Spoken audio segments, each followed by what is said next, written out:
Buddhism is a non-theistic religion, basically.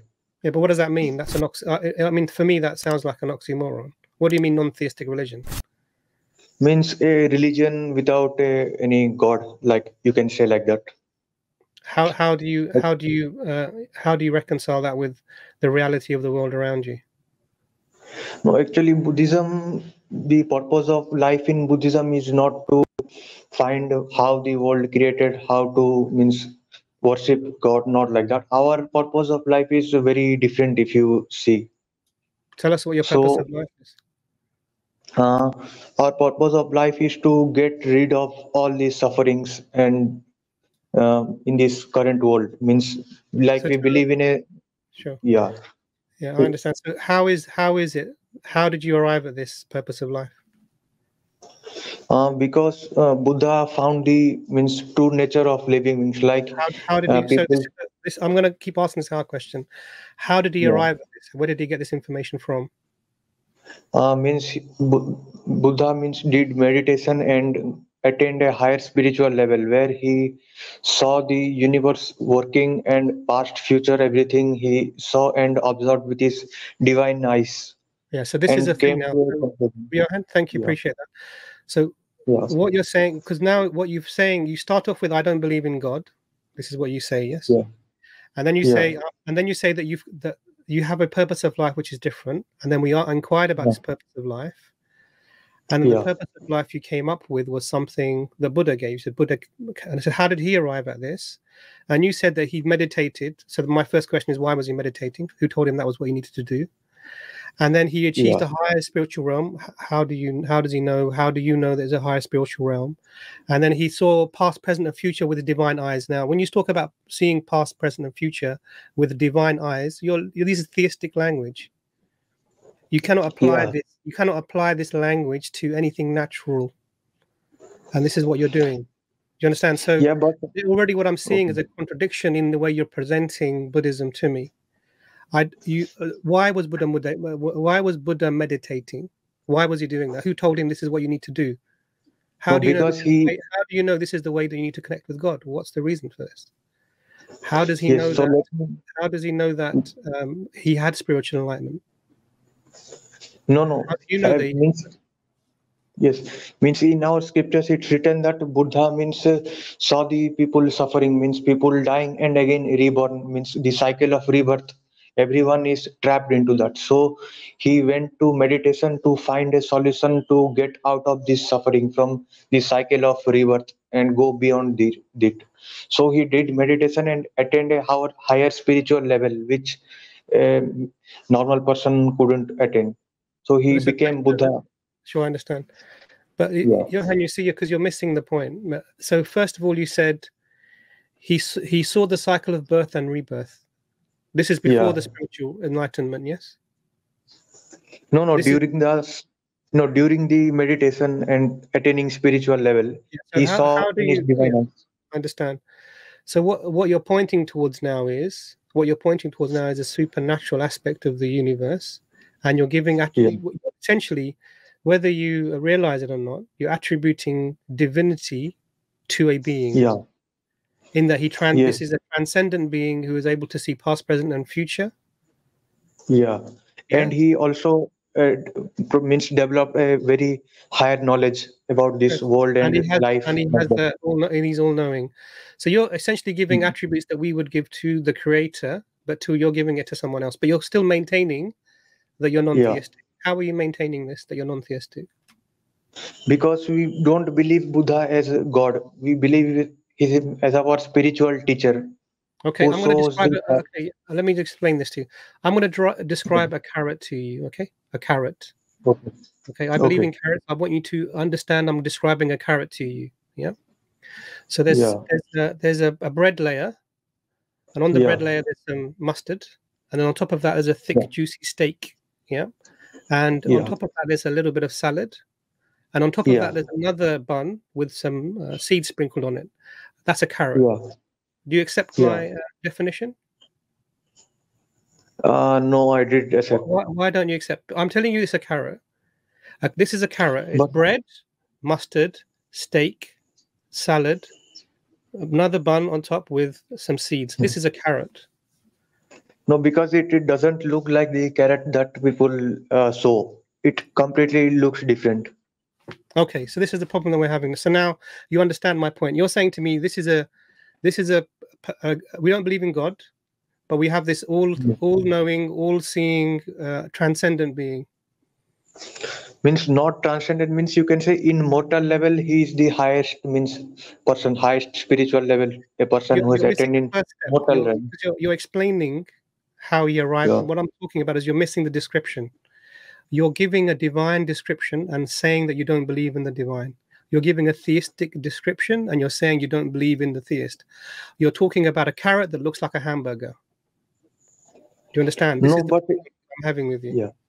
But this is not only religion which talks about like this thing. If you go to other religions like Taoism, a Chinese religion, and Jainism, they also believe in supernatural things, but not God. So this is not a common thing to No, but I'm not believe talking that. about that. Let's put Taoism, Shintoism, everything, all of that onto one side. Because you don't believe in Taoism or Shintoism, do you? No, but they are somehow Do you believe? similar to our religion. No. But that's the thing. Do you believe they're true? What they're telling you is true? No, I don't. Means I haven't Well, I agree studied, with you. so now Yeah, I no, I don't agree believe with you. them. I agree with you that you and me, we both have an agreement. Taoism and Shintoism are not true. So you cannot bring that Yes. as a discussion of our point. Do you understand? You can't say, Yeah. because if everyone else is making a mistake and you make the same mistake and say, look, they're making that mistake as well, it doesn't make your mistake okay. Yeah. You You understand? are Yeah. right. So what I'm asking you is, because you're describing the carrot like a hamburger, and it doesn't make Yeah. sense to you. Divine eyes, seeing the past, present, and future, all knowing. Yes. These are really important descriptions because they are descriptions that are given to the Creator. But if you see Prophet Muhammad, he has also some divine characteristics No, none at all. which distinguish from a human. None at all. Which ones? But like he can perform miracles, and he has knowledge, more knowledge than humans, Where like does that. where does the miracle come from, and where does the knowledge come from?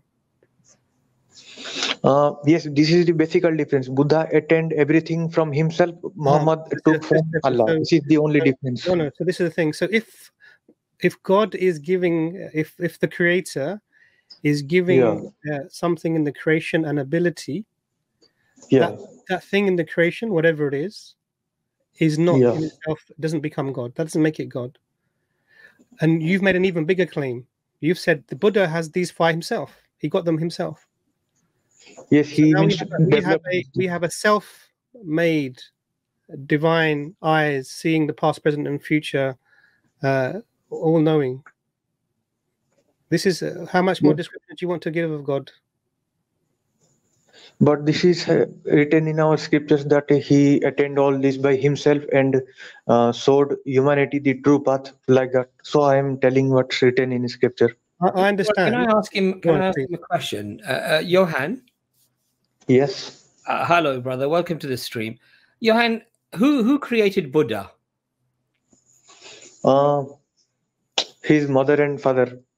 And who created them? This is means evolution, you can say, like that. Sorry? Means his mother, father, his grandparents, like that. The loop will continue if you will go like that. Continue to what point? I guess to the evolution. Sorry? Evolution, Darwinian evolution. Okay, but where does it begin from? Let's say, for argument's sake, we put evolution aside. Does he come from? Does he come from the universe? Yes, from universe. And who created the universe? This actually not mentioned anything regarding the creation of universe in Buddhism. What do you think? How could the universe have come into existence? Means currently I don't come from something, or can it come by itself? No, it must come from something. And what must this something be? It can be either a god or can be a energy, something like that. So does it have to have intelligence? Mm, maybe, may not be, not sure. Do we ever see anything that's very complex in its construction coming from something that has no intelligence, or do we always see intelligence behind the design? Yes, if you see, means yes, there the design you see in this world, it looks like it is intelligent design. Okay, that's If you good. see the complexity. So now, does this thing have to have a lot of power? Because the universe has a lot of power, there's a lot of energy. So does this thing have to have a lot of energy and power as well? Yes, it must have power and energy to create this world. And the universe came into existence at a certain point in history. Some people say around 13.8 billion years ago. So it must have decided when to bring the universe into existence, correct? Yes, because it can't be eternal because of infinite regression fallacy. So it must have come to at some point. Okay. So does it seem reasonable then that there has to be something that always existed, that is intelligent, that has the ability to design, and that has the decision making to bring things into existence when it wants to bring them into existence? Yes, it means your argument sounds logical to believe it. Yes, agree. So is it wise to then try to discover what this creator must be like, or who this creator is, or has there been any revelation or anything that this creator has communicated with you or me? Is this a sensible thing to do? I don't think so. You don't think it's sensible to try to connect to this creator? Means what we will gain if we do this? Means there is no gain in doing much. Okay, so let me ask you a question then. Yeah. To find out about your reality and the reality of everything, is it sensible to go to the one that created this reality and created you, and to find out what your purpose of life is and how you should connect to the creator? Does that not make sense to you? Yes, but it depends on the interest of the person. If a person don't wants to find his origin and like that, then why should he go to means and find such truth like that? He can live the life normally. So what you're saying to me is that to remain ignorant is preferable than to become in tune with and knowledgeable of this creator. Which one seems to you more of a rational or reasonable position to hold? Means your first argument means I agree with you that to find origin of the origin of our life is a reasonable argument. Right. But the second, So now, if that is the case, Johan, then isn't it sensible to at least look at the claims that are being made by different people in history that they were sent by this creator, and that they have information regarding our reality directly from that creator? Does it not make sense to at least investigate those claims? Yes, that's what I'm doing. Means I'm researching on Abrahamic faiths. Like that's right. Dr. Imran, I hand it back to you. Okay. So so that's really important. So what you've established with Brother Abbas there is that ultimately you need an explanation for the existence of the universe, and more importantly, any purpose that you want to have for your life, if it's to be the genuine purpose for which you were created, then the only way to know that is by communication from that creator. You can't make one up. No, you can make one up, but it's not going to be the one. Do you understand? So you actually have to have some form of communication, and the only way for that communication to be is if that creator decides to communicate with you. Do you understand? Yeah. But I want to put one thing. Can I tell? Hello. Yes, please. Go ahead. Yeah. So means basically Buddhism gives a purpose of life and a way of salvation which doesn't depend on God. So isn't this like this way possible to attain salvation without help, any depending on God. Who is going to give you the salvation? Means I'm giving just an example that isn't it possible to attain salvation without worshipping any God like that?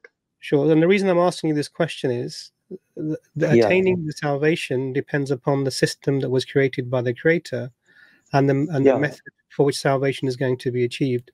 So if you want to attain salvation without engaging with the Creator and knowing why you were here in the first place, so it's like it's like you're in an exam and you don't even want to look at the paper, but you want to pass. No, it's not like that.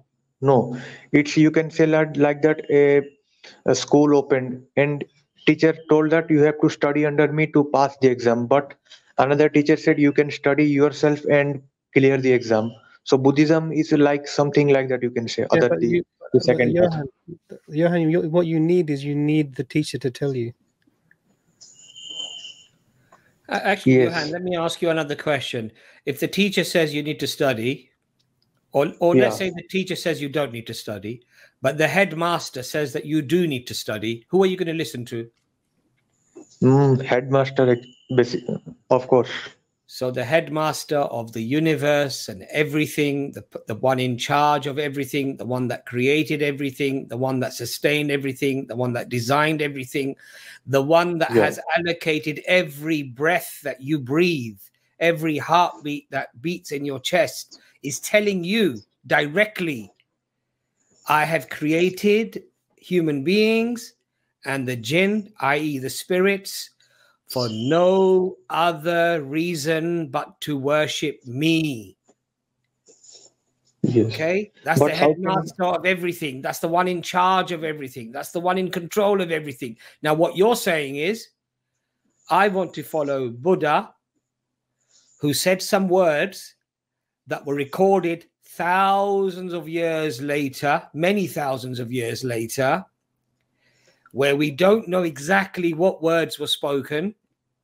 And I want to listen to that rather than I want to listen to the headmaster. Does that make sense to you, Johan? But you don't have any direct message from headmaster. Means, how can I find that? So this is very important, Johan. Yeah. I'm making the claim that I do have the message, right? So you as an open-minded person I can see that you can see logic and reason, because I think you're being quite fair. I think you are accepting rational notions that are being placed to you. I think that's a sign of sincerity, and I thank you for that. So what I'm going to say to Johan is that we have a multitude of evidences that support that this book that we are claiming, the Quran, can only be conceivably argued to have come from this creator. Now, the point is, Johan, you seem like a very honest person. Are you at least prepared to follow that investigation, to listen to the claims, to assess the claims for yourself? And if you are convinced, and I emphasize the point, if you are convinced that this is from that creator, will you then accept it? It means if you can present me some strong and valuable evidences regarding your book that it's come from your true creator, then there is no wrong in accepting it. But I will have to study myself. Means I have to cross verify things like that. That's absolutely fine, and I think that's a sign of sincerity. That's a sign of honesty. I think that's a sign that you're not just here to argue without knowledge. You're prepared to assess the knowledge that is presented to you, and this is a very, very good. This is a very good way to be, because otherwise we can end up becoming very dogmatic in our beliefs and often fall into many different beliefs and traps. But I value your input. What I would like to do is I would just like to explain to you a couple of very small things, and then you can investigate further, and I will send you a list of many other evidences. But one of the evidences would be that the Quran was revealed 14 centuries ago, Johan. Yes, I know. And Allah makes the Yeah. claim in the Quran, had this book come from anyone other than your Lord, surely within it you would find many contradictions and errors. In other words, you would find many problems with this book. Because anything Yeah. that's revealed many hundreds of years ago, which has many claims in it, you would Yeah. conceivably find many problems because human beings make mistakes, correct? Yeah. So now if Yes, there are no regarding mistakes and there are no contradictions, this is one of the signs of it being from the Creator. It doesn't necessarily mean that that's the only sign, but it's one of the yes. signs. Alhamdulillah, the Quran has this quality. The other thing that the Quran talks about is it talks about prophecies, things that are going to happen in the future. So if you look at the chapter Rome, it talks about the Roman and the Persian empires, and it talks about who will be victorious, and it makes counterintuitive claims. Yeah. And it also says something very, very interesting, that the Persians will be defeated by the Romans in the lowest land. You know where the lowest land on earth is? No. It's around the Dead Sea. It's below sea level. It's the lowest part of land below sea level. Guess where the battle took place, Johan? I think In the lowest second. land. Yeah. In that lowest land. So is the exact date mentioned? Did you talk about the battle? The Quran mentions between 3 to 9 years. So there's a term in Quran that's used. The people, the non-Muslims, were so confident that this was not going to happen that they even waged a bet with, at the time, he was not the first Caliph, but he became the first Caliph, Abu Bakr radiallahu anhu, and he took the bet. Now, normally, Islamically, excuse me, Islamically, you're not allowed to gamble. Islamically, to gamble is haram. You cannot wage a bet in Islam. Yes. But it was halal for him to do so. You know why? Why? It was halal for him to do so because there was no way that he could have failed, because this was a claim made by Allah subhanahu wa ta'ala. It was a sure outcome. It was not it was not balance of probability. It was not rolling the dice. It was certainty. Now, Abu Bakr radiallahu anhu actually, I think, mentioned up to 6 years or something. And the Prophet, peace be upon him, asked him, why did you say this time, when in fact the Quran is very clear that it means between 3 to 9 years? And within that period, it was a very counterintuitive claim, because the Romans had already been defeated very, very heavily. And people thought that the Romans were going to be destroyed. But Allah said in the Quran that the Romans will actually once again be victorious, and they will beat the Persians, and in the lowest land. And this is exactly what happened. Now, Quran makes many claims like this, many. And none of them fail. That's the point. None of them are mistakes. They all come true. So now the point that you would have to ask, Johan, is how is it possible, when we have evidence from carbon dating and from manuscripts that are being found today that go right back up to the Prophet Muhammad, peace be upon him, in the 7th century, that these claims are being made before the events are unfolding, and all of the events and all of the things that the Quran is saying actually come true. So this is another facet of evidence. Then you have another facet of evidence. Just listen to this very, very quickly, because I don't want to perhaps spend too long on this, but I'm happy to send you the information. The Quran is written over 23 years. There are no verse numbers and there are no chapter numbers. And the verses are often revealed because of, it's a circumstantial revelation. So something happens and some verses are revealed to the Prophet Muhammad, peace be upon him. But those verses are not in order. So chapter 2, for example, of the Quran, Surah Baqarah, it's 286 verses, but it took nearly 10 years, 10 or 12 years for it to be fully revealed. And those verses were not revealed in order. They were being revealed. Some verses that coming from the end were revealed in year 1. some of the verses in the beginning, near the end, were being revealed in year 1, and some of the verses in the beginning were being revealed near the end of the year 10. Whilst other chapters were also being revealed simultaneously, and those verses were not being revealed in order either. Okay.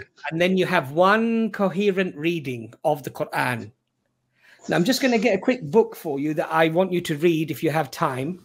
It's a really interesting book. Otherwise, one thing you can do you can recommend me some live streams or videos which cover these topics in brief, like that. I will do, but this is the book that I'm talking about. It's a structure and Quranic interpretation, a study of the symmetry and coherence in Islam's holy text by Raymond Farin.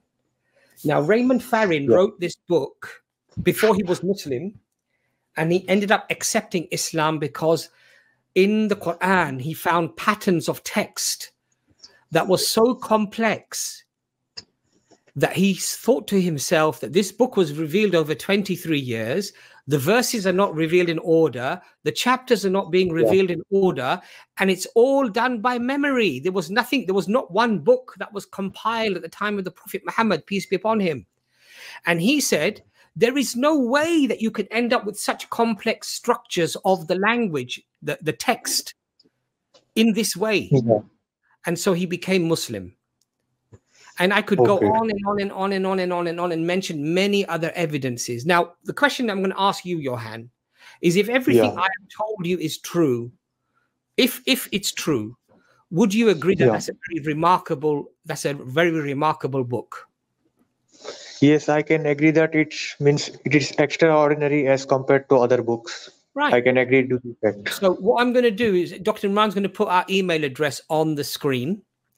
In the interest of respecting time and allowing other guests on, I would love for you to contact us, and we will send you a whole load of information, and I will be happy to even provide you with free information in terms of books and things like that. If you're genuinely interested, that you can start your journey of investigation.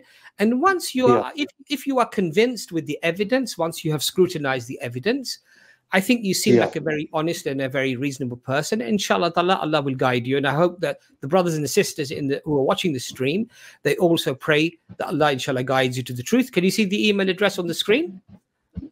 Wait. Yeah, I can see. Yeah.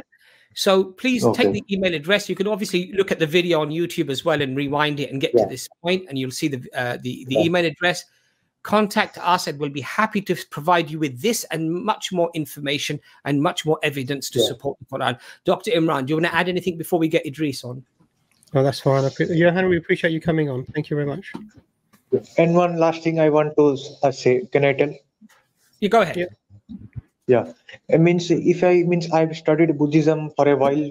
I didn't find anything wrong in Buddhism, like moral violence for human rights or some minorities, like in Christianity I found. So Buddhism also is okay religion, there is not much wrong in it. So it's difficult to leave one religion and come to another religion. Dr. Imran, go on, sorry. So the problem with this approach, Johan, is that what you're looking for is the truth. You're not looking for something that feels nice or that you think, according to your standards, it looks nice. The question is, first you have to establish if something is true, and then you analyze it to see what is it about, what's going on with it. Now, if I can look at something, if someone's saying to me, God is one, and then they're pointing at, and they're saying God is the Father, the Son, and the Holy Spirit, and this I just look at this and it's just, this is not making sense to me. Or when you said that Buddha is, we don't believe in, we're an atheistic, we're a non-theistic religion, but then you describe Buddha in a theistic way, it doesn't make sense to me. So everything else that comes with it, if it may feel nice, is not sufficient to stick with it. So truth is something that is compelling. You would go into and research it. So what I would suggest is do the research, and then if there are questions, come and ask them. We're happy to help you with that. Okay, brother. Sure. Thanks for giving time.